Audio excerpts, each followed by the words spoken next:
Most chambers have a new member checklist, and if you don't have one, you definitely should create one. And here are 5 tasks that I really think are just like a bottom line baseline. You need to have these on your new member checklist. So the first is going to be to add them to any internal systems you might have. This might be a CRM or an AMS like Chamber Master, Wild Apricot, whatever you're using. Your email systems, anything that you regularly would add your members to, you're going to go ahead and make a list of all of them so you sit down and do it all at one time. The second is you're probably going to do some sort of phone call.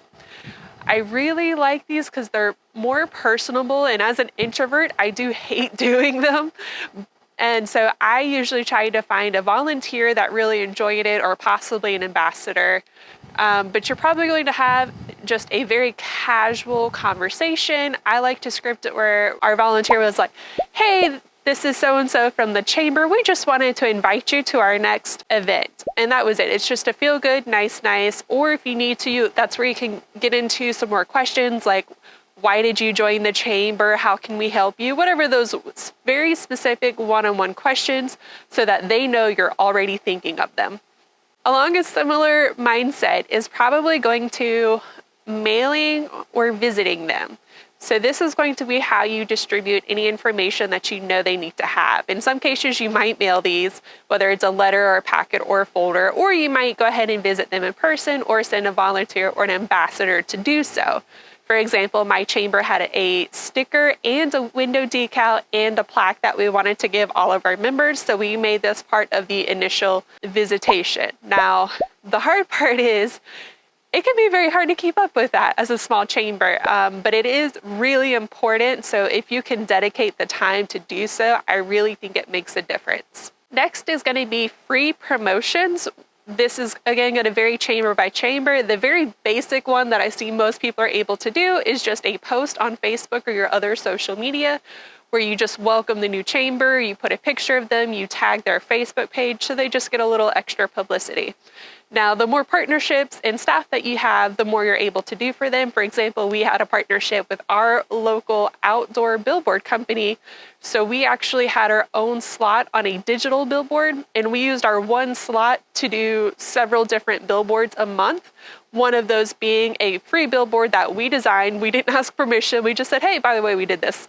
And of course, you want to be sending them a custom welcome email. Now, I am a big fan of an automated email series that drips out a lot of information over a longer period of time. But the first email I do tend to do manually as it is the most customized and most likely the most updated. If you're attaching any PDFs like a sponsorship guide or your membership packet, you're probably going to change that at least annually.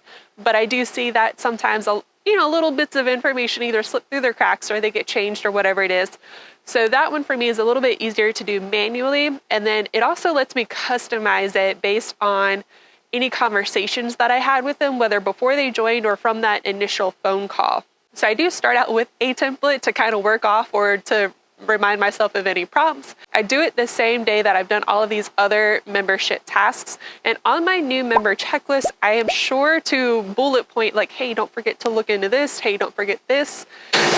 Because it's very clear in your mind now, but chambers get so overwhelmed and you're trying to do so many things. It's just not realistic to remember every little detail. So do yourself a favor, just jot it down, bullet point it down. This also can help if you're ever blessed enough to be able to onboard additional staff or volunteers that are helping you out. You can just turn over this checklist or any other checklist you might create to have them help you, and you know exactly what you want is getting done. Now, before you go, I do want to mention today's sponsor is actually the Chamber Pros giveaway. So save the date for February 9th. Follow my social media, or if you get my email updates, as that is the day we will be releasing some chamber-specific freebies. I am partnering with some other people to give the chamber, again, just some free stuff, whether it's templates or documents. These will be things that you can instantly take advantage of, again, at no cost to the chamber. So again, save the date for February 9th for the Chamber Pros giveaway.